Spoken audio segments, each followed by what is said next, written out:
Good morning, ladies and gentlemen. I'm joined here by our multidimensional council member and snowman, Craig, who's going to help us get a better view of the subject matter, of course.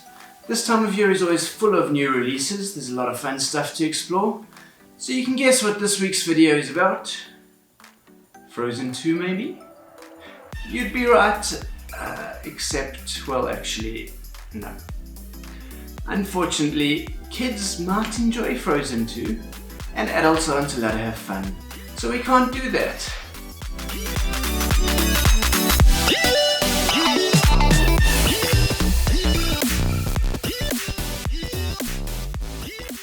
Those very smart American politicians are trying to protect their kids from the evils of companies like YouTube, knowing what kind of content kids like to watch, and showing them more of that content is apparently very dangerous stuff.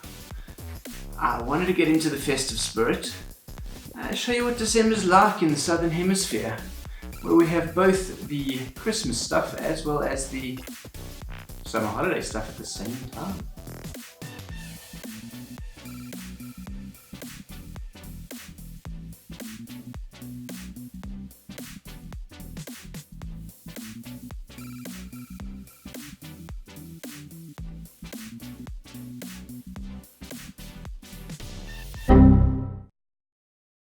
See the issue there?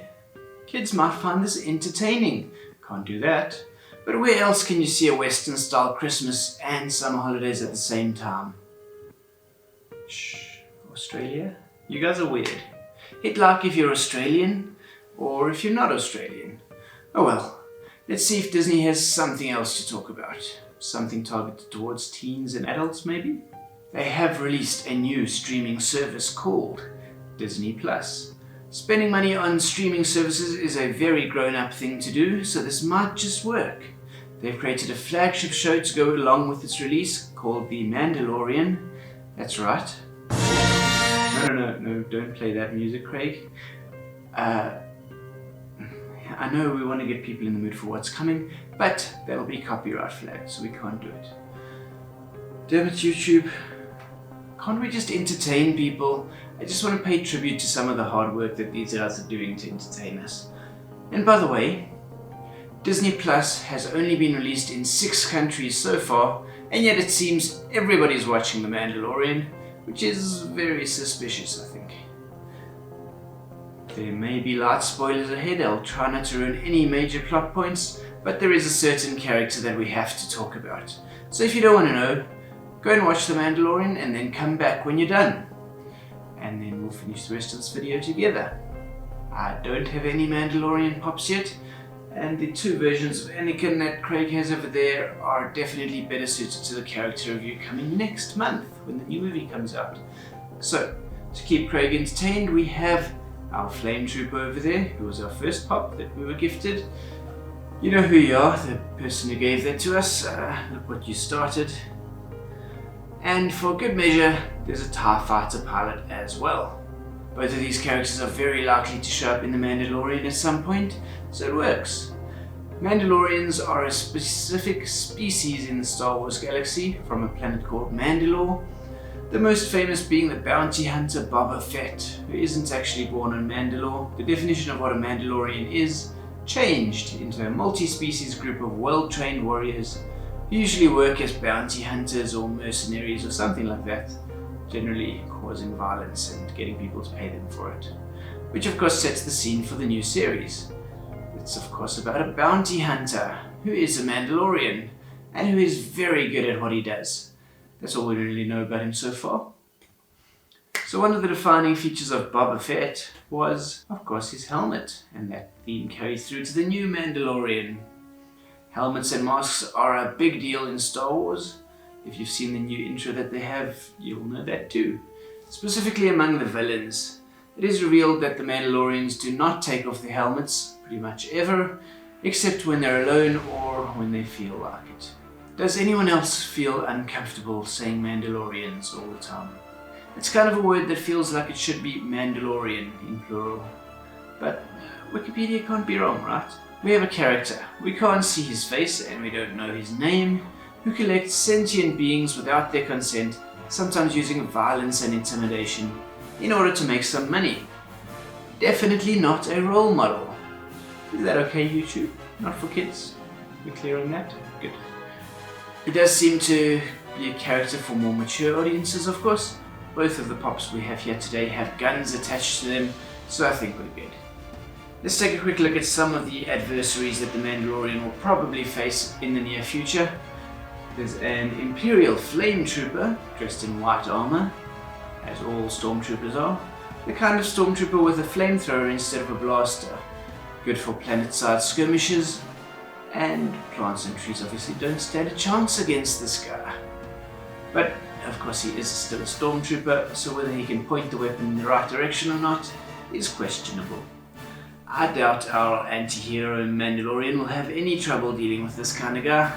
Interestingly, every standard Star Wars Funko Pop is a bobblehead, and it has a stand like that one. They do stand a little taller than most of the other pops. A little preferential treatment there.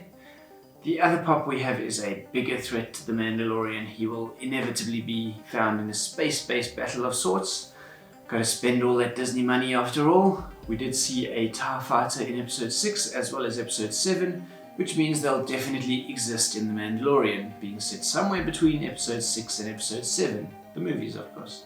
This is a deluxe pop, which means the box literally won't fit into your collection, whether you like standard size pops or 6-inch ones. This is neither. We've only seen a deluxe pop on this channel once before, and it was actually our guest Wayne who showed us the deluxe Joker pop when Craig teleported over there. Go check out that video if you want to have a look. The box has windows on 4 of the 6 sides. Seems a little excessive, so let's open him up. I'll give you a moment, Craig. If you want your own, link in the description below. The pilot does seem to have a bit of a large head relative to the size of his vehicle, and of course it is a bobblehead, all in black as usual, and the ship itself is a vessel to hold the pilot.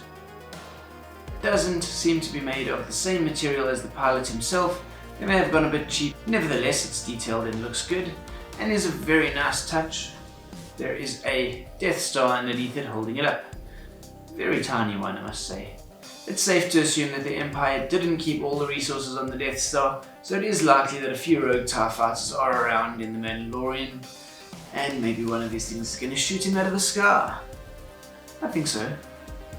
But of course his ship won't blow up. It'll crash on a swamp planet somewhere, and a little green something will help get it out.